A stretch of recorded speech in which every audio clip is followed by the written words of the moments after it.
మున్సిపాలిటీలోని 26వ ward అభ్యర్థినిగా మా missus అయినటువంటి కోల సైదమ్మ శ్రీనివాస్ గౌడ్ గారు మన గుంటకండ్ల జగదీశ్వర్ రెడ్డి గారి మా మాజీ మంత్రివర్యులు ఆదేశానుసారం టికెట్ కేటాయించడం జరిగింది. అందులో భాగంగా 26వ వార్డు గత 10 సంవత్సరాలు కూడా టీఆర్ఎస్ గవర్నమెంట్లో ఉన్నప్పుడు టీఆర్ఎస్ఏ ఉన్నది. పోయిన 5 సంవత్సరాల క్రితం కూడా టీఆర్ఎస్ గవర్నమెంట్ టీఆర్ఎస్ పార్టీ అభ్యర్థే ఉన్నాడు. టీఆర్ఎస్ పార్టీతోటే అభివృద్ధి జరిగింది. కాంగ్రెస్ పార్టీతో ఎప్పుడు కూడా అభివృద్ధి జరగలేదు.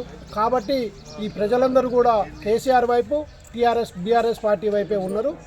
మాకు మనోధైర్యం ఇస్తూ ఉన్నారు. కాంగ్రెస్ గవర్నమెంట్ని నమ్మి మోసపోయినాం మేము.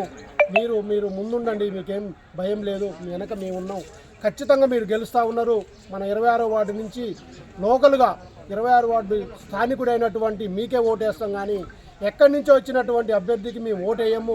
మా సమస్యలు తీర్చాలన్నా, మా బాధలు చెప్పుకోవాలన్నా, ప్రతి ఒక్క సమస్య మీ దృష్టికి తీసుకుపోయి మళ్ళీ రానున్న కేసీఆర్ గారి గవర్నమెంట్లో మన వార్డుని అభివృద్ధి చేసుకోవాలన్నా మీ వల్లనే సాధ్యమవుతుంది. మన బీఆర్ఎస్ పార్టీ వల్లనే సాధ్యమవుతుంది. కాబట్టి మీరు ముందు ఉండండి, మీ వెనక మేము ఉంటాం. ఖచ్చితంగా ఈ వార్డుని మనం కైవసం చేసుకోబోతూ ఉన్నాం. 20వ వార్డుని మళ్ళీ అభివృద్ధి పదంలో తీసుకుపోవటానికి కేసీఆర్ గారితో మీరు ఈ జగదీశ్వర్ రెడ్డి గారి సహకారం తీసుకొని ఈ వార్డుని ముందు పదంలో ఉంచడం కోసం మీకు అన్ని విధాలా కృషి చేస్తాం, మీ గెలుపుకి సహాయం చేస్తామని కూడా ముక్త కంఠంతో ఈ వార్డు ప్రజలు చెప్తా ఉన్నారు.